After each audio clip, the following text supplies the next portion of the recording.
Hi ಎಲ್ರಿಗೂ ನಮಸ್ಕಾರ. ಎಲ್ಲರೂ ಹೆಂಗದಿರಿ? ಎಲ್ಲರೂ ಆರಾಮದಿರಲ್ಲ? ನಾನು ಆರಾಮದೀನಿ ನೋಡ್ರಿ. ಬರ್ರಿ ಊಟ ಮಾಡೋಣ ಎಲ್ಲರೂ. ಇವತ್ತಿನ ವ್ಲಾಗ್ನ ಒಂದು 10:30 11 ಆಗಕ್ಕೆ ಬಂದೈತಿ, ಅವಾಗ ಸ್ಟಾರ್ಟ್ ಮಾಡತ್ತೀನಿ. ಎದ್ದ ತಕ್ಷಣ ಒಂದು ಸ್ವಲ್ಪ ಕೆಲಸ ಅದೆಲ್ಲ ಇತ್ತು, ಕೆಲಸ ಮಾಡಿಕೊಂಡು ಇನ್ನು ಊಟ ಮಾಡ್ಕೋತ ಮಾತಾಡ್ಕೋತ ಊಟ ಮಾಡತ್ತಿದ್ನಿ. ಚಂಪು ಹೆಂಗಂತಂದ್ರೆ ಒಂದಿಷ್ಟು ಬಿಡಾತಿಲ್ಲ, ಒಂದಿಷ್ಟು ಅಮ್ಮನೂರಿಗೆ ಡಿಂಪುನ ಕಳಿಸ್ಬೇಕು ಅನ್ನೋದೈತಿ. ನೋಡ್ತೀನಿ ಹೆಂಗಾಗುತ್ತೋ ಗೊತ್ತಿಲ್ಲ. ಇನ್ನು ಅವರಿಗೆ ಆ್ಯಪಲ್ದು ಮಿಲ್ಕ್ ಶೇಕ್ ಥರದ್ದು ಮಾಡ್ಬೇಕು ಅಂದ್ಕೊಂಡೀನಿ. ಹಾಗಾಗಿ 2 ಆ್ಯಪಲ್ನ ತೊಗೊಂಡಿನಿ ನಾನು. ಇದು ಮಕ್ಕಳಿಗೆ ಭಾಳ ಅಂದ್ರೆ ಭಾಳ ಹೆಲ್ತಿಗೆ ಒಳ್ಳೆಯದು. ನೀವು ಆಲ್ಮೋಸ್ಟ್ ವಾರಕ್ಕೊಂದು 3 ಸಾರಿ ಆದರೂ ಕೊಟ್ರೆ ಬೇಬಿದು ವೇಟ್ ಗೇನ್ ಆಯಿತು, ಹೆಲ್ತ್ ಭಾಳ ಅಂದ್ರೆ ಭಾಳ ಚಲೋ ಇರುತ್ತೆ. ಸೊ ಹಂಗಾಗಿ ಆದಷ್ಟು ಬನಾನಾ ಆಯಿತು, ಆ್ಯಪಲ್ಲು, ಸೊ ಆರೆಂಜು ಅದನ್ನೆಲ್ಲ ಕೊಡ್ತಾ ಬರ್ರಿ. ಪ್ರತಿಯೊಂದು ಹಣ್ಣಿನೊಳಗೂ ಅದರದ್ದೇ ಆದಂಥ ವಿಟಾಮಿನ್ಸು, ಮಿನಿರಲ್ಸು ಇರುತ್ತೆ. ಸೊ ಮಕ್ಕಳಿಗೆ ಯಾವ್ಯಾವ ಥರದ್ದು ವಿಟಾಮಿನ್ಸ್ ಬೇಕಾಗುತ್ತಲ್ಲ ಅದನ್ನೆಲ್ಲ ಕೊಡುವಂಥ ಪದ್ಧತಿ ನಮ್ಮದಿರುತ್ತೆ. ಅನ್ನ ಸಾರು ತಿನ್ನಿಸೋದು, ರೊಟ್ಟಿ ಅದನ್ನು ತಿನ್ನಿಸೋದು ಒಂದು ಸ್ವಲ್ಪ ಮುಂದಿದ್ದೇ ಇರುತ್ತೆ. ಸೊ ಆದಷ್ಟು ಫ್ರೂಟ್ಸು ಮತ್ತು ಡ್ರೈ ಫ್ರೂಟ್ಸು ಈ ಥರ ವೆಜಿಟೇಬಲ್ಸು ರೂಢ ಮಾಡಿರಿ. ಸೊ ನಾನು ಅವ್ರಿಗೇನಿಲ್ಲ ಅಂದರೂ ವೀಕ್ಲಿ ಒಂದು 2 ಟೈಮ್ಸು 3 ಟೈಮ್ಸ್ ಆದರೂ ಕಿಚಡಿ ಮಾಡಿರ್ತೀನಿ. ಯಾವುದಾದ್ರೂ ಪಾಲು ಹಾಕೋದಾಯಿತು, ನೆಕ್ಸ್ಟು ದಾಲ್ ಕಿಚಡಿ ಆಯಿತು, ಈ ಥರದ್ದು ಏನಾದರೂ ಮಾಡಿಕೊಡ್ತಿರ್ತೀನಿ. ಒಂದಿನ ಡ್ರೈ ಫ್ರೂಟ್ಸದ್ದು ಎಲ್ಲ ಮಿಕ್ಸ್ ಇರುತ್ತಲ್ಲ, ಪೌಡ್ರ್ ಮಾಡ್ಕೊಂಡೀನಿ. ನನಗೆ ಹೆಂಗೆ ಮಾಡೋದಂತ ಕೇಳಿದ್ರಿ. ಪ್ರೆಸೆಂಟ್ ನನ್ನ ಹತ್ರ ಯಾವುದು ಡ್ರೈ ಫ್ರೂಟ್ಸ್ ಇಲ್ಲ, ನಾನು ಪೌಡರ್ನ ಮಾಡಿಟ್ಕೊಂಡಿದ್ದೀನಲ್ಲ, ಹಾಗಾಗಿ ಎಲ್ಲ ಥರದ್ದೂ ಐತಲ್ಲ ಈಕ್ವಲ್ ಕ್ವಾಂಟಿಟಿ ತೊಗೋಬೇಕು. ಅಂದ್ರೆ ಇವಾಗ ಗೋಡಂಬಿನೂ ಒಂದು 1/4 ಕಿಲೋ ತೊಗೊಂಡ್ರೆ ಇದು ಪಿಸ್ತಾ ಆಯಿತು, ನೆಕ್ಸ್ಟು ಬಾದಾಮಿ ಆಯಿತು, ಇದ್ರ 3. ನೆಕ್ಸ್ಟ್ ಇದಕ್ಕೆ ಮೆಲನ್ ಸೀಡ್ಸ್ ಹಾಕ್ತಿದ್ರೆ ಹಾಕ್ಬೋದು. ನೀವೇನಾದರೂ ಇದನ್ನ ಈ ಥರ ಜ್ಯೂಸಿಗೆ, ಮಿಲ್ಕ್ ಶೇಕ್ಸ್ಗೆ, ಸ್ಮೂದಿಗೆ ಮಾಡೋದಿರಿದ್ರೆ ಒಂದು ಸ್ವಲ್ಪ melon seeds, pumpkin seeds, sunflower seeds ಇದನ್ನು ಹಾಕ್ಬೋದು ನೀವು. ಇದನ್ನೆಲ್ಲನೂ ಐತಲ್ಲ ಉಗುರು ಬೆಚ್ಚಗೆ ಸ್ವಲ್ಪ ಅಂದ್ರೇನು ಉಗುರು ಬೆಚ್ಚಗನಕ್ಕೇನು ಸ್ವಲ್ಪ ಹುರ್ಕೋಬೇಕು. ಇದನ್ನು ನಾವು ಹುರ್ಕೊಂಡು ಮಿಕ್ಸ್ ಮಾಡೋದ್ರಿಂದ ನಮ್ಗೆ ಹುಳ ಆಗೋಲ್ಲ, ಜಾಸ್ತಿ ದಿನ ಇಟ್ಕೋಬೋದು ನಾವು ಇದನ್ನು. ಸೊ ನಿಮ್ಗೆ ಯಾವಾಗ ಬೇಕೋ ಅದನ್ನು ಯೂಸ್ ಮಾಡ್ಕೋಬೋದು. ಭಾಳ ಅಂದ್ರೆ ಭಾಳ ಚಲೋ ಐತಿ, ಟ್ರೈ ಮಾಡಿ ನೋಡಿರಿ. ಹಂಗೆ ಡ್ರೈ ಫ್ರೂಟ್ಸ್ ಪೌಡರ್ನ ಐತಲ್ಲ, ನೆಕ್ಸ್ಟ್ ಯಾವುದಾದ್ರೂ ಸ್ವೀಟ್ಸ್ ಮಾಡಿದ್ರೆ, ಸಜ್ಜಕ ಆಯಿತು, ಸೀರಾ ಆಯಿತು, ಏನೋ ಒಂದು ಮಾಡಿದ್ರೆ ಮೇಲ್ಗಡೆ ಒಂದು ಸ್ವಲ್ಪ ಈ ಥರ ಕೋಟಿಂಗ್ ಥರ ಮಾಡಿದ್ರೂ ಭಾಳ ಅಂದ್ರೆ ಭಾಳ ಬೆಸ್ಟು. ನಾನು ಇವಾಗ ತೋರ್ಸೋಕ್ಕಾಗಲ್ಲ, ನನ್ನ ಹತ್ರ ಇಲ್ಲ. ಬಟ್ ನಮ್ಮ ಮನೆಯವ್ರು ಬಂದರು ಅಂತ ಅಂದರೆ ಅವಾಗ ನಾನು ಖಂಡಿತ ತೋರಿಸ್ತೀನಿ. ಅಂದರೆ ಅವ್ರು ಬಂದಾಗ ಮಾತ್ರ ನಮಗೆ ಡ್ರೈ ಫ್ರೂಟ್ಸ್ ತಂದು ಕೊಡೋದು. ಅವರು ಇಲ್ಲಾರ್ದಾಗ ಅಂದ್ರೆ ಅದು ಅವ್ರಿದ್ದಾಗ ಅವ್ರಿಗೊಂದು ಇಷ್ಟ ಆಗುತ್ತೆ, ನಮಗೊಂದು ಇಷ್ಟ ಆಗುತ್ತೆ ಅಂತಂದು ಡ್ರೈ ಫ್ರೂಟ್ಸದ್ದು ಏನಾದರೂ ಲಾಡು ಅದನ್ನೆಲ್ಲ ಮಾಡಿಕೊಡ್ತೀವಲ್ಲ, ಹಂಗಾಗಿ ಆವಾಗ ಯೂಸ್ ಆಗಿಬಿಡುತ್ತೆ. ಸೊ ಇನ್ನು ಡಿಂಪು ಎದ್ಲು, ಅವನು ಕರ್ಕೊಂಡು ಅವಳಿಗೊಂದಿಟ್ಟು ಸ್ಮೂದಿ. ಇವಾಗ ಜಾಸ್ತಿ ಅವರು ತಿನ್ನತ್ತಿಲ್ಲ, ಏನು ಅಂದರೆ ಏನು ತಿನ್ನತ್ತಿಲ್ಲ. ಬಟ್ ಈ ಥರದ ಏನಾದರೂ ಸ್ಮೂದಿ ಮಾಡಿದ್ರೆ ಸ್ಮೂದಿ ಕುಡಿಯತ್ತಾರ. ನೆಕ್ಸ್ಟು ಯಾವುದಾದ್ರೂ ಜ್ಯೂಸು, ಇದನ್ನು ಒಂಥರದ್ದು ಅಂದರೆ ನಾನು ಜಾಸ್ತಿ ಅವರಿಗೆ ಇದನ್ನು ಕೊಡ್ತಿಲ್ಲ, ನಾನು ಊಟ ತಿಂತಿಲ್ಲ ಅವರು. ಹಾಗಾಗಿ ಸುಮ್ಮನೆ ತಿಂತಿಲ್ಲ ಅಂತ ಕುಂದ್ರ ಬದಲಿ ಈ ಥರದ್ದು ಏನಾದರೂ ಟ್ರೈ ಮಾಡಿದಾಗ ಮಕ್ಕಳಿಗೂ ಹೆಲ್ಪ್ ಆಗುತ್ತೆ, ನಮಗೂ ಹೆಲ್ಪ್ ಆಗುತ್ತೆ. ಸೊ ಹಂಗಾಗಿ ಈ ಥರ ಇದನ್ನು ಮಾಡಿಕೊಡ್ತೀನಿ ನಾವು. ನೀವು ಕೂಡ ಒಂದು ಸ್ವಲ್ಪ ಡಿಫ್ರೆಂಟಾಗಿ ಮಾಡಿಕೊಟ್ರೆ ಭಾಳ ಒಳ್ಳೆಯದು ಮಕ್ಕಳಿಗೆ. ಸೊ ಇವತ್ತು ಡಿಂಪುನು ಊರಿಗೆ ಕಳಿಸ್ಬೇಕು ಅಂದ್ಕೊಂಡೀನಿ. ಅಮ್ಮ ಬಿಟ್ಬಿಡು ಒಂದು ಸ್ವಲ್ಪ ದಿನ ನೋಡೋಣ, ಇದ್ರೆ ಓಕೆ, ಇರಲಿಲ್ಲ ಅಂದರೆ ಮತ್ತೆ ಕಳಿಸ್ತೀವಿ ಅನ್ನೋ ಥರ. ಹಾಗಾಗಿ ಅದು ಒಂದು ನೋಡಬೇಕು. ಈ ಕಳ್ಸೋಕ್ಕೆ ಆ್ಯಕ್ಚುಲಿ ಮನಸ್ಸೇ ಇಲ್ಲ, ಬಟ್ ಅನಿವಾರ್ಯ ಐತಿ. ಹಾಗಾಗಿ ಅವರಿಗೆಲ್ಲ ಕರೆಕ್ಟಾಗಿ ಊಟ ಅದನ್ನೆಲ್ಲ ಮಾಡಿಸಿ ನೋಡ್ತೀನಿ. ಇವತ್ತು ಕಳಿಸೋದಾಯ್ತು ಇವತ್ತು, ಇಲ್ಲ ಅಂದರೆ ನಾಳೆ ಆಯಿತು ಅಂದರೆ ನಾಳೆ ಕಳಿಸ್ತೀನಿ. ಇನ್ನು ಇವರಿಗೊಂದು ಡ್ರೆಸ್ನ ಆರ್ಡ್ರ್ ಮಾಡಿದ್ನಿ, ಡೈಲಿ ಯೂಸಿನ ಡ್ರೆಸ್ಸು ಮಸ್ತ್ ಇದಾವೆ. ಯಾವ ಥರ ಅಂತಂದ್ರೆ ಒಂಥರ ಸಾಫ್ಟ್ ಕಾಟನ್ ಇದಾವೆ, ಸ್ವಲ್ಪ ಕಾಸ್ಟ್ಲಿ ಅಂತ ಇದ್ರೆ ಕಾಸ್ಟ್ಲಿ ಏನಲ್ಲ, ಬಟ್ ಒಂದೊಂದು ತೊಗೊಂಡಾಗ ಸ್ವಲ್ಪ ಕಾಸ್ಟ್ಲಿ ಅನಿಸುತ್ತೆ. ಈ ಥರ ಕೊಂಬೋ ಸೆಟ್ ತೊಗೊಂಡಾಗ ಓಕೆ, ಒಂದು 10-15 ರೂಪೀಸ್ ಚೇಂಜ್ ಆಗುತ್ತಾ, ಸ್ವಲ್ಪ ಡಿಫ್ರೆನ್ಸ್ ಆಗುತ್ತಾ. ನನಗಿದು ಪರ್ಸ್ನಲಾಗಿ ಭಾಳ ಅಂದ್ರೆ ಭಾಳ ಇಷ್ಟ ಆಯಿತು. ಸೊ ಯಾರಾದರೂ ಮಕ್ಕಳಿಗೆ ಯೂಸ್ ಮಾಡೋರಿದ್ರೆ ಎಲ್ಲ ಒಂದು ವಿಂಟರಿಗೂ, ರೇನಿ ಸೀಸನ್ ಆಯಿತು, ವಿಂಟರ್ ಆಯಿತು, ಮತ್ತು ಸಮ್ಮರ್ ಆಯಿತು, ಇವು 3ಕ್ಕೂ ಒಂದು ಬೆಸ್ಟು ಅಂತ ಹೇಳ್ತೀನಿ ನಾನು. ಅಷ್ಟಂದ್ರೆ ಅಷ್ಟು ಚೆಂದ ಇದ್ದಾವೆ. ನಾನು ಕ್ವಾಲಿಟಿನೇ ನೋಡಬೇಕು, ಚೆಕ್ ಮಾಡಬೇಕು ಅಂತ ಅಂದು ತರಿಸಿದ್ನಿ. ಬಟ್ ಕ್ವಾಲಿಟಿ ಅಂತೂ ಹೇಳೋಕ್ಕಾಗಲ್ಲ, ಅಷ್ಟು ಅಂದ್ರೆ ಅಷ್ಟು ಕಾಟನ್ ಥರದ್ದು ಮಸ್ತ್ ಬಂದವು. ಸೊ ಇವತ್ತು ಚಂಪುಗೆ ಹಾಕೀನಿ, ಡಿಂಪುಗೆ ಹಾಕಿಲ್ಲ. ಡಿಂಪುಗೆ ಹಾಕ್ಬೇಕಂತಂದು ಇದು ಕೂಡ ಇದು ಅದೇ ಥರದ್ದು ಕ್ವಾಲಿಟಿದು. ಬಟ್ ಇದು ನಮ್ಮ ಅಕ್ಕ ನಮ್ಗೆ ಇವರು ಬರ್ಡೇಗಂತ ಗಿಫ್ಟ್ ಕೊಟ್ಟಿದ್ದು. ಭಾಳ ಅಂದ್ರೆ ಅದು ಭಾಳ ಚಲೋ ಇದ್ದಾವೆ ಡೈಲಿ ಯೂಸಿಗೆ. ಇದನ್ನು ನಾನು ಭಾಳ ದಿನದಿಂದ ನೋಡಿದ್ನಿ, ಬಟ್ ಸ್ವಲ್ಪ ಪ್ರೈಸ್ ಜಾಸ್ತಿ ಅನ್ನಿಸ್ತಿತ್ತು. ಒಂದೊಂದಕ್ಕೆ 270 ಏನೋ ಐತಿದ್ದು ಒಂದು ಡ್ರೆಸ್ಸಿಗೆ. ಸ್ವಲ್ಪ ಕಾಸ್ಟ್ಲಿ ಅನ್ನಿಸ್ತು ನಂಗೆ ಆ ಟೈಮ್ ಒಳಗೆ. ಇಲ್ಲ ಉಳಿಕೆ ಟೈಮಿಗೆ ನೋಡ್ಕೊಂಡೇ ಇದ್ದೆ ನಾನು, ಆಫರ್ ಯಾವಾಗ ಬರುತ್ತವ ತೊಗೊಂಡ್ರಾಯ್ತು ಅಂತ ಅಂದು. ಸೊ ಫೈನಲಿ ತೊಗೊಂಡೆ, ಹಾಗಾಗಿ ತೋರಿಸ್ತಿದ್ದೀನಿ. ಭಾಳ ಅಂದ್ರೆ ಭಾಳ ಚೆಂದ ಕಾಣ್ತಾವೆ ಪಾಪುಗಳು ಕೂಡ. ಇದು 0 to 3 ಮಂತ್ಸಿಂದ ಹಿಡ್ಕೊಂಡು 1 to 3 ಇಯರ್ಸ್ವರೆಗೂ ಅವೈಲೇಬಲ್ ಐತಿ. ಸೊ ಹೋಗಿ ತೊಗೊಳ್ರಿ, ಭಾಳ ಅಂದ್ರೆ ಭಾಳ ಬೆಸ್ಟು. ಎಲ್ಲಾದರೂ ಔಟಿಂಗ್ ಹೋಗ್ತೀವಿ ಅಂತಂದಾಗ ಕೂಡ ಬೆಸ್ಟ್. ಇದು ಒಂಥರ ಸಾಫ್ಟ್ ಆಗುತ್ತೆ, ಹಂಗಾಗಿ ಮಕ್ಕಳಿಗೂ ಕಂಫರ್ಟೇಬಲ್ ಅನ್ಸುತ್ತೆ. ಇನ್ನು ಇವತ್ತಿನ ಊಟ ನಮ್ಮದು ಉತ್ತರ ಕರ್ನಾಟಕದ್ದು ಜೋಳದ ರೊಟ್ಟಿ ಅಂತೂ ಫೇಮಸ್ ಅಲ್ಲ, ನಮ್ಮ ಮನೆಯಾಗ ಅದೇ ಇರುತ್ತೆ ಯಾವಾಗ್ಲೂ. ಹಾಗಾಗಿ ಊಟ ಮಾಡಿಕೊಂಡು ಇನ್ನು ಮಾವಿನ ಹಣ್ಣು ಇದ್ದವು. ಸೊ ಈ ಮಾವಿನ ಹಣ್ಣು ಸೀಸನ್ದೊಳಗೆ ಒಂಥರ ಮಾವಿನ ಹಣ್ಣಿನ ಜ್ಯೂಸ್ ಆಯಿತು, ಮಾಡಲಿಲ್ಲ ಅಂದರೆ ಅದು ದಿನನ ಹೋಗಲ್ಲ. ಶೀಕರಣೆ ಆಯಿತು, ಜ್ಯೂಸ್ ಆಯಿತು, ಮಾಡಲಿಲ್ಲ ಅಂದ್ರೆ ಅದು ಒಂಥರ ಡೇನೇ ಅಲ್ಲ. ಒಂದು ಯಾವ ಥರ ಅಂದ್ರೆ ಅದು ಮಾವಿನ ಸೀಸನ್ ಮುಗೀತು ಅನ್ನೋ ಫೀಲ್ ಬರಲ್ಲ. ಸೊ ಹಾಗಾಗಿ ಇವತ್ತು ನಾನು ಮಾವಿನ ಹಣ್ಣಿಂದು ಸ್ಮೂದಿ ಮಾಡಬೇಕು ಅಂದ್ಕೊಂಡೀನಿ. ಏನಿಲ್ಲ, ಸ್ಮೂದಿಗೂ ಜ್ಯೂಸಿಗೂ ಏನು ಡಿಫ್ರೆನ್ಸ್ ಇಲ್ಲ. ಸ್ಮೂದಿಗೆ ಹಾಲು ಸ್ವಲ್ಪ ಜಾಸ್ತಿ ಹಾಕಿ ಈ ಥರ ಪಂಪ್ಕಿನ್ ಸೀಡ್ಸು, ಚಿಯಾ ಸೀಡ್ಸು ಅದನ್ನೆಲ್ಲ ಹಾಕೋದು. ಸಬ್ಜಾ ಇದ್ರೆ ಅದನ್ನು ಹಾಕೋತಾರೆ, ಅದನ್ನು ಹಾಕೋದು. ಜ್ಯೂಸ್ ಅಂತ ಅಂದ್ರೇನು, ಜಸ್ಟ್ ವಾಟರು, ಐಸ್ ಕ್ಯೂಬರ ಇರ್ಬೋದು, ಅಥವಾ ಕೋಲ್ಡ್ ವಾಟರು, ಶುಗರು ಅಥವಾ ಇದನ್ನು ಜಾಗರಿನೂ ಹಾಕೋರು.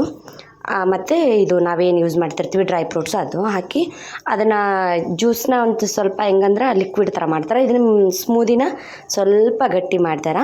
ಈ ಸ್ಮೂದಿ ಎದಕ್ಕೆ ಮಾಡ್ತಾರೆ ಅಂತಂದ್ರೆ, ಒಂದು ಹೇಳ್ಬೇಕಂದ್ರೆ ಇವಾಗ ಯಾರಾದರೂ ಗೆಸ್ಟ್ ಬಂದಾಗ ಸಡನ್ನಾಗಿ ಕೊಡೋಕ್ಕಾಯ್ತು, ಇಲ್ಲ ಏನಾದರೂ ಅಡುಗೆ ಮಾಡಿದ್ವಿ ಅಂದಾಗ ಅದ್ರ ಜೊತೆ ಒಂದು ಸ್ವಲ್ಪ ಊಟ ಆದಮೇಲೆ ಯಾವುದಾದ್ರೂ ಜ್ಯೂಸು ಅಥವಾ ಈ ಥರ ಐಸ್ ಕ್ರೀಮು ಏನಾದರೂ ತಿನ್ನೋದ್ರಿಂದ ಒಂದು ಸ್ವಲ್ಪ ರಿಲೀಫ್ ಅನಿಸುತ್ತಲ್ಲ, ಹಾಗಾಗಿ ಅದ್ರ ಸಲುವಾಗಿ ಮಾಡಬೇಕು ಅಂತಂದು ಇನ್ನು ಸ್ಮೂದಿ ಮಾಡಿದ್ನಿ. ಇವ್ರಿಗೋಸ್ಕರನೂ ಆಗುತ್ತೆ, ನಮಗೋಸ್ಕರ ಆಗುತ್ತೆ ಅಂತಂದು ಅವ್ರಿಗೆ ಹಂಗೆ ತಿನ್ಸಾತೀವಿ. ಚಿಯಾ ಸೀಡ್ಸ್ ಏನೂ ಹಾಕಿಲ್ಲ ಅವರಿಗೆ.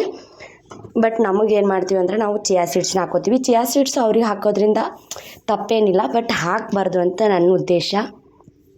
ಚಿಯಾ ಸೀಡ್ಸ್ ಹೆಂಗಂದ್ರೆ ಅದು ವೆಯ್ಟ್ ಲಾಸ್ ಮಾಡೋಕ್ಕೆ ಭಾಳ ಹೆಲ್ಪ್ ಆಗುತ್ತೆ. ಬಟ್ ಮಕ್ಕಳಿಗೆ ವೇಟ್ ಗೇನ್ ಆಗೋದು ತುಂಬ ಮುಖ್ಯ ಅಂತ ಅನ್ಕೋತೀನಿ ನಾನು, ಹಾಗಾಗಿ ಇದಕ್ಕೆ ಹಾಕಾತಿಲ್ಲ. ಇನ್ನು ಇವರು ಆಟಿಕೆ ಸಾಮಾನೆಲ್ಲ ತೆಗೆದಿಟ್ಟಿದ್ನಿ. ಇವತ್ತು ಇಲ್ಲಿ ಮನೆ ಬಾಜು ಒಂದು ಮನೆ ಐತಿ, ಆ ಹುಡುಗಿ ಒಂದು ಆಟಿಕೆ ಸಾಮಾನು ತೊಗೊಂಡು ಬಂದು ಆಡಾತಿತ್ತು. ಹಾಗಾಗಿ ಆ ಹುಡುಗಿ ಕೈಯನ್ನು ಕಸ್ಕೊಂಡು ಕಳಿಸ್ಬಿಟ್ರಿ ಇವರು. ಇನ್ನು ಬೇಡ ಅಂತಂದು ತೆಗೆದಿಟ್ಟಿದ್ದೆಲ್ಲ ವಾಪಸ್ ತೆಗೆದು ಆಡಕ್ಕೆ ಕೊಟ್ಟೀನಿ.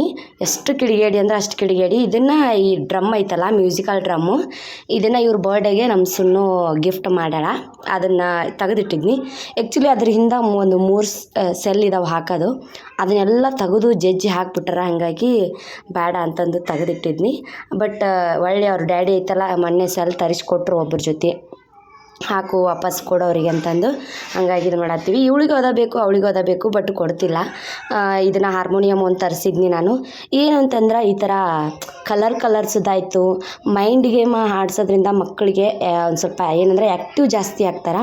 ನೆಕ್ಸ್ಟ್ ಅವ್ರಿಗೊಂದು ಯಾವ ಥರ ಅಂದ್ರೆ, ಅವ್ರು ಏನು ಮಾಡ್ತಾರಲ್ಲ ಅದಕ್ಕೆ ಫ್ರೀ ಆಗಿಬಿಡ್ಬೇಕು. ಅದನ್ನು ಮಾಡಬೇಡ ಇದನ್ನು ಮಾಡಬೇಡ ಅನ್ನೋಕ್ಕಿಂತ ಈ ಥರ ಫ್ರೀ ಆಗಿಬಿಟ್ಟ ಅವರಿಗೆ ಒಂದು ಏನಂದ್ರೆ ಹಸಿವು ಜಾಸ್ತಿ ಆಗುತ್ತೆ. ಎಷ್ಟು ಆಟ ಆಡ್ತಾರಲ್ಲ ಅಷ್ಟು ಹಸಿವು ಜಾಸ್ತಿ ಆಗುತ್ತೆ. ಹಂಗೆ ವೇಟ್ ಗೇನು ಕೂಡ ಆಗುತ್ತೆ. ಇದ ಒಂದು ಸಿಂಪಲ್ ಟ್ರಿಕ್ಸು. ಸೊ ಬರೀ ಕುಂದ್ರಿಸೋದು ಮನ್ಗಿಸೋದು ಮಾಡೋದ್ರಿಂದ ಏನೂ ಬರೋಲ್ಲ. ಈ ಥರ ಆ್ಯಕ್ಟಿವಿಟೀಸ್ಗಳಿಗೆ ಇನ್ವಾಲ್ವ್ ಮಾಡಿರಿ. ಇನ್ನು ನೆಕ್ಸ್ಟ್ 1 year+ ಬೇಬಿ ಇದ್ದು ಅಂದ್ರೆ ಅವ್ರನ್ನ ಮಕ್ಳ ಜೊತೆ ಆಟ ಆಡಕ್ಕೆ ಬಿಡ್ರಿ ಓಣಿ ಒಳಗೆ. ಅಂದ್ರೆ ಮಕ್ಳ ಜೊತೆ ಬೆಳೆಯುವಂಥ ರೀತಿನ ಬೇರೆ, ನಾವು ಮನೆಯೊಳಗೆ ಇದ್ದು ಬೆಳೆಸುವಂಥ ರೀತಿನ ಬೇರೆ. ಆದಷ್ಟು ಎಷ್ಟು ಮಿಂಗಲ್ ಆಗ್ತಾರಲ್ಲ ಅಷ್ಟು ಅವರಿಗೆ ಏನಂದ್ರೆ ಆ್ಯಕ್ಟಿವ್ ಆಗೋಕ್ಕೆ ಸ್ಟಾರ್ಟ್ ಆಗ್ತಾರೆ. ಸೊ ಅದು ನನ್ನ ಅಭಿಪ್ರಾಯ. ನಿಮ್ಮ ಅಭಿಪ್ರಾಯ ನೀವು ತಿಳಿಸ್ರಿ. ಸೊ ನಿಮ್ಮ ಮಕ್ಕಳು, ಯಾಕಂದರೆ ನಾನು ಇವಾಗ ಫಸ್ಟ್ ಮಾಮಲ್ಲ, ನನಗಷ್ಟು ಗೊತ್ತಿಲ್ಲ. ನಾನು ಅಲ್ಲಿ ಇಲ್ಲಿ ಕೇಳಿ ತಿಳ್ಕೊಳತ್ತೀನಿ. ನೀವು ನಿಮ್ಗೆ ಎಕ್ಸ್ಪೀರಿಯೆನ್ಸ್ ಇದ್ದವ್ರು ಮಕ್ಕಳನ್ನ ಯಾವ ಥರ ಬೆಳೆಸ್ಬೋದು, ಏನೇನು ಅಂದರೆ 1+ ಬೇಬಿ ಇದ್ದಾವಲ್ಲ ಈಗ, ಅವರಿಗೆ ಯಾವ್ಯಾವ ಆ್ಯಕ್ಟಿವಿಟೀಸ್ ಮಾಡಿಸಿದ್ರೆ ಅವ್ರಿಗೂ ಹೆಲ್ಪ್ ಆಗುತ್ತಾ. ನೆಕ್ಸ್ಟ್ ಅವರಿಗೆ ಒಂದು ಮೈಂಡ್ ಐತಲ್ಲ ಭಾಳ ಚುರುಕಾಗಕ್ಕೂ ಹೆಲ್ಪ್ ಆಗುತ್ತೆ. ಎಲ್ಲ ಆ್ಯಕ್ಟಿವಿಟೀಸ್ ಒಳಗೂ ಇನ್ವಾಲ್ವ್ ಆಗಕ್ಕೆ ಸ್ಟಾರ್ಟ್ ಆಗ್ತಾರೆ ಮುಂದೆ, ಯಾವುದು ಬೇಸರ ಮಾಡ್ಕೊಳ್ಳಲ್ಲ. ಆದಷ್ಟು ನಾನು ಟ್ರೈ ಮಾಡತ್ತೀನಿ. ಒಂದಿಷ್ಟು ಕಲರ್ಸ್ ತರಿಸೀನಿ. ಈ ಥರ ರಿಂಗ್ ಇರುತ್ತಲ್ಲ ಅದನ್ನು. ಸೊ ಅದನ್ನು ಹಾಕುವಂಥದ್ದೊಂದು ಸ್ಟೆಪ್ ಒಂದು ಹೇಳ್ಕೊಡತ್ತೀನಿ. ಬಟ್ ಇನ್ನೂ ಪರ್ಫೆಕ್ಟಾಗಿ ಹಾಕತ್ತಿಲ್ಲ ಅವರು. ಬಟ್ ಹಾಕಿದಾಗ ನಾನು ಅದನ್ನು ಖಂಡಿತ ತೋರಿಸ್ತೀನಿ. ಇನ್ನೂ ಗೊತ್ತಾಗಲ್ಲ, ಬಟ್ ಹಾಕ್ತಾರೆ. ಫಸ್ಟ್ ಯಾವ್ದು ಹಾಕಬೇಕು, ಸೆಕೆಂಡ್ ಯಾವ್ದು ಹಾಕಬೇಕು ಅಂತ ಅದು ಸ್ವಲ್ಪ ಗೊತ್ತಾಗ್ತಿಲ್ಲ ಅವರಿಗೆ. ಬಟ್ ಹಿಡಿದು ಹಾಕ್ತಾರೆ, ಹಾಗಾಗಿ ಅದೊಂದು ಮಾಡತ್ತೀನಿ. ನೆಕ್ಸ್ಟು ಬಲೂನ್ಸ್ ಐತಲ್ಲ, ಈ ಬಲೂನ್ಸ್ನ ಇಲ್ಲಿ ಗಾಡಿಗೆ ಅಂಟಿಸಿ ಅದನ್ನು ಅವ್ರಿಗೆ ಹಿಡಿಯೋಕೆ ಬಿಡೋದು. ಅವರು ಜಿಗಿದು ಹಿಡಿತಿರ್ತಾರಲ್ಲ, ಸೊ ಆ ಟೈಮಿಗೆ ಅವ್ರಿಗೆ ಐತಲ್ಲ ಇನ್ನೂ ಆ್ಯಕ್ಟಿವ್ ಅನಿಸುತ್ತೆ. ನೆಕ್ಸ್ಟು ಈ ಕಲರ್ ತೋರಿಸೋದ್ರಿಂದ ಅವ್ರಿಗೆ ಏನಂತಂದ್ರೆ ಒಂದು ಅವೇರ್ನೆಸ್ ಬರುತ್ತೆ, ಯಾವುದು ಹೆಂಗೆ ತೊಗೋಬೇಕು ಅನ್ನೋದು. ನೆಕ್ಸ್ಟು ಒಂದು ಅಂದ್ರೆ ಇವಾಗ ಮಾಡ್ಸಾತಿದ್ದು ಒಂದು ಹಗ್ಗ ಕಟ್ಟಿ ಅದನ್ನು ದಾಟಿಸೋದು. ಅಂದರೆ ಏನೋ ದೊಡ್ಡದಂತಲ್ಲ, ಒಂದು ಹಗ್ಗ ಕಟ್ಟಿಸಿ ಅದನ್ನು ದಾಟಿಸುವಂಥದ್ದು ಕಲಿಸಾತೀನಿ. ಬಟ್ ಅದೆಲ್ಲ ಸಕ್ಸಸ್ ಆದರೆ ನಿಮ್ಮ ಜೊತೆ ಶೇರ್ ಮಾಡ್ತೀನಿ. ಬಟ್ ನಾನು ಇದ್ರೊಳಗೆ ತೋರ್ಸೋಕ್ಕಾಗಿಲ್ಲ, ಹಂಗಾಗಿ. ಸೊ ಇದು ಡಾಲ್ನು ಕೂಡ ಅವ್ರ ಡ್ಯಾಡಿ ಮೊನ್ನೆ ನಮ್ಮದು ಇಲ್ಲಿ ಹಲಗಲಿ ಜಾತ್ರೆ ಇತ್ತಲ್ಲ ಅವಾಗ ತಂದಿದ್ದು, ಅದನ್ನೂ ತೆಗೆದ್ವಿ. ಅದು ಹೆಂಗಂದ್ರೆ ಎಲ್ಲ ಬೇಕು, ಬಟ್ ಆ ಟೈಮಿಗೆ ಅಷ್ಟೇ. ಇವಳು ಯಾವ್ದು ಹಿಡಿತಾಳ ಅವಳಿಗೂ ಅದ ಬೇಕು, ಹಂಗಾಗ್ಬಿಡುತ್ತೆ. ಸೊ ಇನ್ನು ಅವರಿಗೆಲ್ಲ ಕುಡಿಸಿದ್ವಿ. ನಾನು ಒಂದು ಸ್ವಲ್ಪ ಚಿಯಾ ಸೀಡ್ಸ್ ನೆನೆ ಇಟ್ಟಿದ್ನಲ್ಲ, ಸೊ ಒಂದು ಸ್ವಲ್ಪ ಗಾರ್ನಿಷಿಂಗ್ ಮಾಡಬೇಕು ಅನ್ನೋದಕ್ಕೋಸ್ಕರ ಫಸ್ಟು ಒಂದಿಷ್ಟು ಸನ್ಫ್ಲವರ್ ಸೀಡ್ಸು ಮತ್ತು ಪಂಪ್ಕಿನ್ ಸೀಡ್ಸ್ನ ಹಾಕೀನಿ. ನೆಕ್ಸ್ಟು ಒಂದು ಸ್ವಲ್ಪ ನಾನು ಮ್ಯಾಂಗೋ ಸ್ಮೂದಿ ಮಾಡಿದ್ನಲ್ಲ ಅದನ್ನು ಹಾಕೀನಿ. ನೆಕ್ಸ್ಟು ಇದಕ್ಕೆ ಒಂದು ಸ್ವಲ್ಪ ನಾನು ನೆನೆ ಇಟ್ಟಿದ್ನಲ್ಲ ಆ ಚಿಯಾ ಸೀಡ್ಸ್ನ ಹಾಕತ್ತೀನಿ. ಒಂದು 2 ಸ್ಪೂನ್ ಸಾಕು. ನೀವು ಸಬ್ಜಾ ಸೀಡ್ಸ್ನ ಯೂಸ್ ಮಾಡ್ಬೋದು. ಚಿಯಾ ಸೀಡ್ಸು ಸ್ವಲ್ಪ ವೆಯ್ಟ್ ಲಾಸಿಗೆ ಹೆಲ್ಪ್ ಆಗುತ್ತೆ ಅಂತಂದು ನಾನು ಅದನ್ನು ಯೂಸ್ ಮಾಡತ್ತೀನಿ. ನಾನು ನೆಕ್ಸ್ಟು ವಾಪಸ್ ಮತ್ತೆ ಮೆಲನ್ ಸೀಡ್ಸ್ ಇದ್ದರೆ ನಿಮ್ಮ ಹತ್ರ ಇತ್ತು ಅಂದರೆ ಹಾಕ್ರಿ, ಅದಕ್ಕೇನಿಲ್ಲ. ನನ್ನ ಹತ್ರ ಐತಿ, ಹಂಗಾಗಿ ಹಾಕತ್ತೀನಿ. ಇನ್ನು ಲಾಸ್ಟ್ ಒಂದು ಸ್ವಲ್ಪ ಜ್ಯೂಸನ್ನ ಹಾಕ್ಕೊಂಡು ನಾವು ಮಾಡಿರುವಂಥ ಒಂದು ಮಿಲ್ಕ್ ಶೇಕ್ನ ಹಾಕ್ಕೊಂಡು ಮೇಲೆ ಒಂದಿಷ್ಟು ಮತ್ತೆ ಚಿಯಾ ಸೀಡ್ಸು ಮೆಲನ್ ಸೀಡ್ಸ್ನ ಹಾಕಿ ಇದು ನಾವು ಉಳಿದಿರೋಂಥ ಮ್ಯಾಂಗೋ ಹಾಕಿದ್ರೆ ರೆಡಿ ಆಯಿತು. ಸೊ ಇನ್ನು ಈವ್ನಿಂಗ್ ಆಯಿತು, ಇನ್ನು ಸ್ಕೂಲ್ ಬೇರೆ ಸ್ಟಾರ್ಟ್ ಆಗುತ್ತಾ ಇವ್ರದ್ದೆಲ್ಲ, ಹಂಗಾಗಿ ಟೈಮ್ ಸ್ಪೆಂಡ್ ಮಾಡಬೇಕು ಚಂಪು ಡಿಂಪು ಜೊತೆ ಅನ್ನತ್ತಿದ್ರು. ಮ್ಯಾಲೆ ಬಂದಿವಿ ಟೆರೆಸ್ ಮೇಲೆ. ಫುಲ್ಲು ಒಂಥರ ಹೆಂಗಂದ್ರೆ ಈ ಸೈಡು ಬಿಸಿಲೂ ಅಲ್ಲ, ಈ ಸೈಡು ಒಂಥರ ನೆರಳು ಅಲ್ಲ, ಹಂಗೈತಿ ಕ್ಲೈಮೇಟು. ಸೊ ನಾನು ಮ್ಯೂಟ್ ಮಾಡಿನ ವಾಯ್ಸು. ಆ್ಯಕ್ಚುಲಿ ಆವಾಗ ನಾನು ವ್ಲಾಗ್ನ ಈವ್ನಿಂಗ್ ಸ್ಟಾರ್ಟ್ ಮಾಡಿದೆ, ಬಟ್ ಈವ್ನಿಂಗ್ ನಾನು ಕಂಟಿನ್ಯೂ ಮಾಡೋಕ್ಕಾಗಲಿಲ್ಲ. ಸೊ ಹಂಗಾಗಿ ಇವಾಗ ಮಾಡತ್ತೀನಿ. ನಮ್ಮ ಮನೆ ಐತಲ್ಲ, ಅದ್ರ ಸುತ್ತಮುತ್ತ ನೋಡ್ತಿರ್ಬೇಕು ನೀವು, ಬರೀ ನೇಚರ್. ಅಂದರೆ ನಮ್ಮದು ಲಾಸ್ಟ್ನೇ ಮನೆ ಈ ಸೈಡು, ಹಂಗಾಗಿ ಆಜು ಬಾಜು ಮನೆ ಇಲ್ಲ, ಮುಂದೈತಿ, ಈ ಬಾಜು ಇಲ್ಲ. ಫುಲ್ಲು ಹೆಂಗಂದ್ರೆ ಗ್ರೀನರಿ.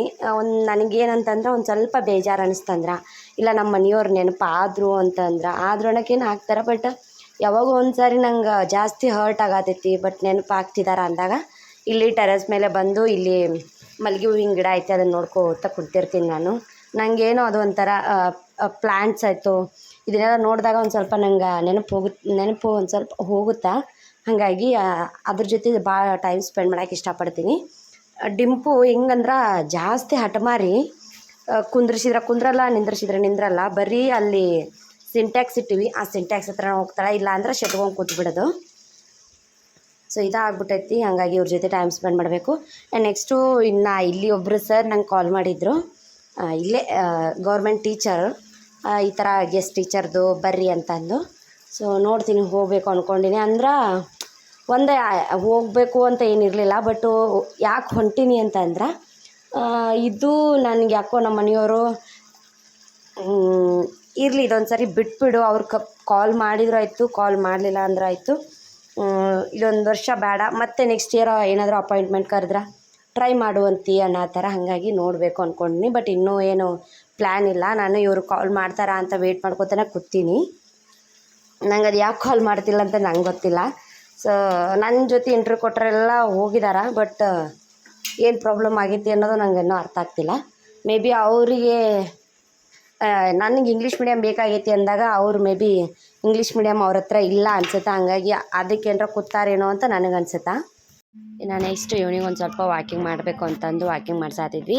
ಚಂಪು ಇನ್ನೂ ಅಡ್ಡಾಡಲ್ಲ, ಸ್ವಲ್ಪ ಗಾಡಿ ಹಿಡ್ಕೊಂಡು ಅಡ್ಡಾಡ್ತಾಳೆ, ಪೂರ ಏನು ಅಡ್ಡಾಡಲ್ಲ. ಹಂಗಾಗಿ ಸ್ವಲ್ಪ ಅಡ್ಡಾಡಿಸ್ಬೇಕು ಅನ್ಸಾತಿತ್ತು, ಹಂಗೆ ನಾವು ಕೂಡ ಅಡ್ಡಾಡತ್ತಿದ್ವಿ. ಅವರು ಇವಳು ಶೂಸ್ ಐತಲ್ಲ, ಅವ್ರ ಡ್ಯಾಡಿ ಅವ್ರು 9 ಮಂತ್ಸ್ ಇದ್ರು ಅವಾಗ ತೊಗೊಂಡು ಬಂದಾರ. ಹೆಂಗಂದ್ರೆ ಅವಾಗ ಒಂಚೂರು ಬಂದಿರಲಿಲ್ಲ, ಬಟ್ ಇವಾಗ ಬರತೈತಿ, ಇವಾಗ ಹಾಕತ್ತೀನಿ ನಾನು. ಅದು ಏನೋ ಒಂಥರ ಖುಷಿ. ಇನ್ನು ನನ್ನ ಮಗ ನೋಡ್ರಿ ಎಷ್ಟು ಕ್ಯೂಟ್ ನಡೀತಾನ ಅಂತಂದು. ಇವನು ಮತ್ತು ಡಿಂಪು ನಡೀತಾರ, ಆಕೆ ಒಬ್ಬೇಕು ನಡೆಯತ್ತಿಲ್ಲ. ಇನ್ನೊಂದು ಸ್ವಲ್ಪ ಇವ್ರ ಜೊತೆ ವಾಕಿಂಗ್ ಮಾಡಿಕೊಂಡು ಆಟ ಆಡಿಕೊಂಡು ಇವತ್ತು RCB ಫೈನಲ್ಲು. ಆ್ಯಕ್ಚುಲಿ ಇದು ಜೂನ್ 3 ಇತ್ತಿದ್ದು ವ್ಲಾಗು, ಹಂಗಾಗಿ ಇವಾಗ ಅಪ್ಲೋಡ್ ಮಾಡಬೇಕು. ಇನ್ನು ಇವತ್ತು ಚಿಕನ್ ತೊಗೊಂಡು ಬಂದಿದ್ವಿ, ಹಂಗೆ ಚಿಕನ್ನದು ಗ್ರೇವಿ ಮಾಡಿಕೊಂಡು RCB ಮ್ಯಾಚ್ ನೋಡಬೇಕು. ಅದರೊಳಗೆ ಅಷ್ಟರೊಳಗೆ ಇವ್ರನ್ನ ಒಂದು ಸ್ವಲ್ಪ ಆಟ ಆಡಿಸಿ ಒಂದು ಸ್ವಲ್ಪ ಅಡ್ಡಾಡ್ಸಿದ್ರೈತಲ್ಲ ಅವ್ರಿಗೆ ಸ್ವಲ್ಪ ರಿಲೀಫ್ ಅನ್ಸುತ್ತಾ ಮಲ್ಕೋತಾರೆ. ಹಾಗಾಗಿ ಹೋಪ್ ಈ ಲಾಗ್ನ ನೀವು ಎಂಜಾಯ್ ಮಾಡಿರಿ ಅನ್ಕೋತೀನಿ. ಈ ಲಾಗ್ ನಿಮ್ಗೆ ಇಷ್ಟ ಆದರೆ ಲೈಕ್ ಶೇರ್ ಕಮೆಂಟ್ನ ಮಾಡಿರಿ, ಸಬ್ಸ್ಕ್ರೈಬ್ ಮಾಡೋದನ್ನು ಮರೆಯೋಕ್ಕೆ ಹೋಗಬೇಡ್ರಿ. Thank you. ಯೂಟ್ಯೂಬ್ನವರು ಯಾಕೋ ಡಿಲೀಟ್ ಮಾಡತ್ತಾರ ವೀಡಿಯೋಸ್ನ 2-3 ಹಾಕಿದ್ರೂ ಡಿಲೀಟ್ ಮಾಡತ್ತಾರ. ಹಾಗಾಗಿ ಹಾಕಕ್ಕೆ ಮನ್ಸು ಬರ್ತಿಲ್ಲ ಅಷ್ಟೇ, ಮತ್ತೇನಿಲ್ಲ. ಬಟ್ ಏನಾದರೂ ನಂದೇ ತಪ್ಪಿರ್ಬೋದೇನೋ, ಚೆಕ್ ಮಾಡಿಕೊಂಡು ಹಾಕ್ತೀನಿ ಇನ್ಮೇಲೆ. Love you all, take care, bye bye. ಮತ್ತೆ ಇನ್ನೊಂದು ಲಾಗೊಂದಿಗೆ ಸಿಗ್ತೀನಿ. ಅಲ್ಲಿವರೆಗೂ ನನ್ನ ಲಾಗ್ನ ನೋಡಿರಿ, ಸಪೋರ್ಟ್ ಮಾಡಿರಿ. ಹಂಗೆ ಸಬ್ಸ್ಕ್ರೈಬ್ ಮಾಡ್ದೆ ಮರೆಯೋಕ್ಕೆ ಹೋಗಬೇಡ್ರಿ. ನಿಮ್ಮ ಫ್ಯಾಮಿಲಿ ಫ್ರೆಂಡ್ಸ್ಗೂ ಶೇರ್ ಮಾಡಿರಿ. ಇಷ್ಟ ಆಯಿತು ಅಂದ್ರೆ ಮಾತ್ರ, ಇಲ್ಲ ಅಂದ್ರೆ ಬೇಡ. ನಾನು RCB ಫ್ಯಾನ್ ಅಲ್ಲ, ಬಟ್ ನಾನು CSK ಪಕ್ಕ ಧೋನಿ ನನ್ನ ಫೇವ್ರೇಟು. ಬಟ್ RCB ಅಂದರೆ ಬೆಂಗಳೂರಲ್ಲ, ನಮ್ಮ ಬೆಂಗಳೂರು ಅಂದಾಗ ಸ್ವಲ್ಪ ಎಮೋಷನ್ ಆಗೇ ಆಗುತ್ತೆ. ಹಂಗಾಗಿ ನೋಡ್ತಿದ್ವಿ. ಹೋಪ್ ಈ ಲಾಗ್ನ ನೀವು ಎಂಜಾಯ್ ಮಾಡಿರಿ. ಬಾಯ್ ಬಾಯ್. ನೆಕ್ಸ್ಟ್ ಲಾಗೊಂದಿಗೆ ಸಿಗ್ತೀನಿ.